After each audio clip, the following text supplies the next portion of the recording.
Hello, dear students.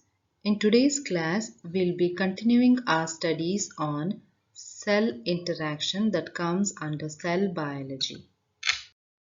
In the previous class, we studied about different kinds of proteins that are involved in cell to matrix interaction.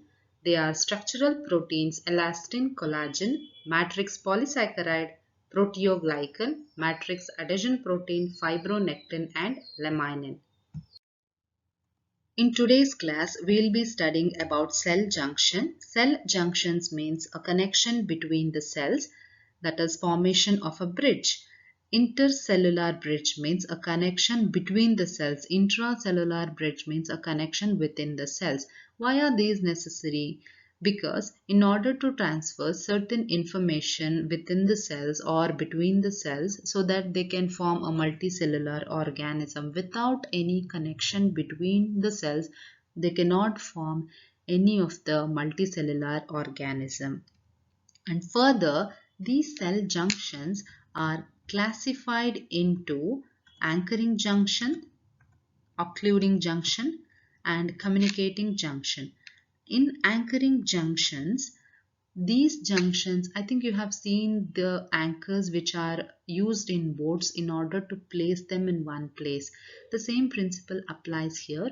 These anchoring junctions, they involve certain protein molecules in order to connect the cells. The protein molecules which are involved, they anchor around the plasma membrane, that is hold the plasma membrane of one cell and connect with the another cell with the help of the protein like actin filaments and intermediate filaments. And these proteins, if the protein actin filaments are involved, they are further classified into adherents and focal adherents. In adherents, there will be a connection between the cell to cell, and in focal adherents, there will be a connection between the cell to matrix. And coming on to the intermediate filaments, if the intermediate filaments or the proteins are involved, then they are further classified into desmosome and hemidesmosome. And moving on to the junctions, the main junction, another junction is the occluding junction. Occluding junctions are further classified into tight junction if they are present in vertebrates, and if they are present in invertebrates, they are called as septate. And communicating junction. In this junction, the cells actually communicate directly with one another, with a gap junction in animals and plasmodesmata in plants. Moving on to the next slide, here we'll be studying about the junctions in detail. Among them, the first junction which we are studying here is an anchoring junction. These anchoring junctions, if they are formed between the two cells, then they are called as adherents. If they are formed from cell to matrix, then they are called as focal adhesion.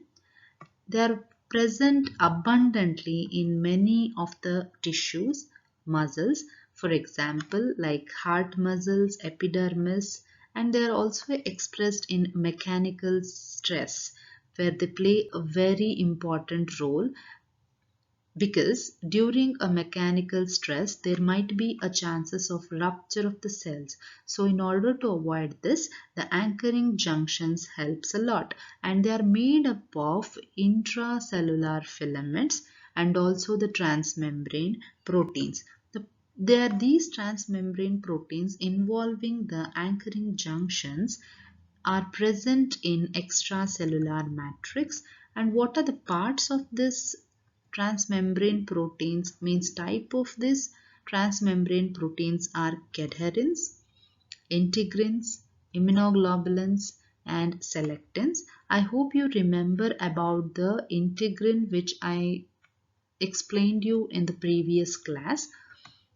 And this is an anchor. I hope you remember I said in the earlier slide, anchor means that holds the boat in a particular position. The same character is of this anchoring junction. Here you can see a diagrammatic representation of anchoring junctions.